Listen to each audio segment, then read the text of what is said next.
Mến chào quý vị và các bạn đang quay trở lại với kênh của chúng tôi. Rất vui được đồng hành cùng quý vị với nội dung Sở Văn hóa và Thể thao Thành phố Hồ Chí Minh phản hồi vụ việc xôn xao của Mule. Chiều 14 tháng 5 tại buổi họp báo định kỳ diễn ra ở Trung tâm Báo chí Thành phố Hồ Chí Minh, đại diện Sở Văn hóa và Thể thao Thành phố Hồ Chí Minh đã có phản hồi chính thức liên quan đến vụ việc ca sĩ Mule bị phát hiện dương tính với ma túy, gây xôn xao dư luận trong những ngày gần đây.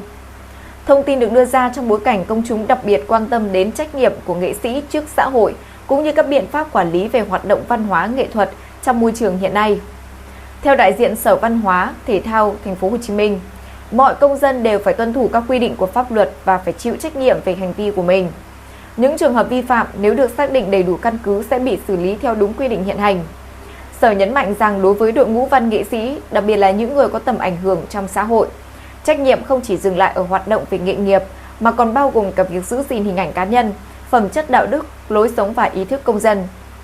Đại diện cơ quan quản lý cho rằng các hành vi vi phạm pháp luật của người nổi tiếng nếu xảy ra không chỉ ảnh hưởng trực tiếp đến uy tín cá nhân mà còn có thể tạo ra tác động tiêu cực đối với môi trường văn hóa, nghệ thuật cũng như nhận thức về xã hội, đặc biệt trong giới trẻ. Trong bối cảnh mạng xã hội phát triển mạnh mẽ, sức lan tỏa từ hành vi của nghệ sĩ càng trở nên lớn hơn, kéo theo yêu cầu cao hơn về mặt trách nhiệm ứng xử và tuân thủ pháp luật. Sở Văn hóa và Thể thao Thành phố Hồ Chí Minh cho biết, thời gian qua đã thường xuyên phối hợp với các cơ quan, đơn vị liên quan để tăng cường công tác tuyên truyền, phổ biến pháp luật tới đội ngũ văn nghệ sĩ biểu diễn cùng các tổ chức hoạt động nghệ thuật trên địa bàn. Mục tiêu được xác định là xây dựng môi trường văn hóa lành mạnh, nâng cao trách nhiệm xã hội, trách nhiệm nghề nghiệp cũng như chuẩn mực ứng xử của người hoạt động nghệ thuật. Bên cạnh đó, Sở cũng yêu cầu các đơn vị nghệ thuật, doanh nghiệp tổ chức biểu diễn, đơn vị sản xuất chương trình thực hiện nghiêm các quy định pháp luật về hoạt động nghệ thuật,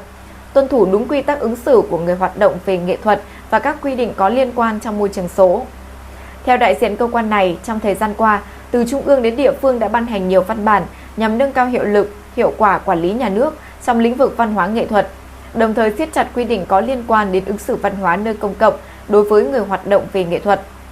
Sở Văn hóa và Thể thao Thành phố Hồ Chí Minh cho biết đã tăng cường công tác quản lý nhà nước thông qua việc ban hành rất nhiều những văn bản nhằm nâng cao trách nhiệm của các tổ chức cá nhân hoạt động về nghệ thuật,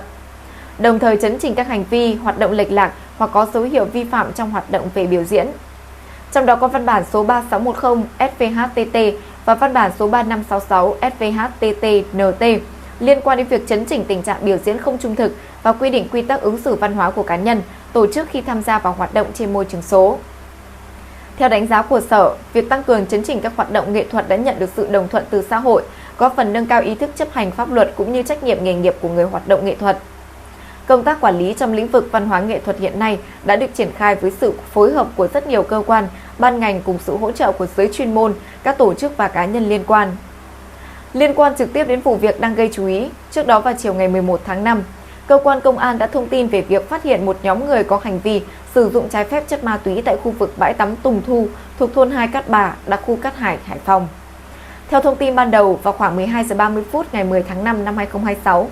sau khi tiếp nhận tin báo từ quần chúng nhân dân, lực lượng công an đặc khu Cát Hải đã tiến hành kiểm tra khu vực trên và phát hiện 6 người có dấu hiệu vi phạm. Danh tính các cá nhân được xác định gồm Vũ Khương An, sinh năm 1995, trú tại phường Tân Sơn Hòa, Thành phố Hồ Chí Minh; Trần Đức Phong, sinh năm 1991, trú tại phường Ngọc Hà, Hà Nội; Đoàn Thị Thúy An, sinh năm 1990, trú tại đặc khu Cát Hải, Hải Phòng; Trần Minh Trang, sinh năm 1996, trú tại phường Hồng Hà, Hà Nội;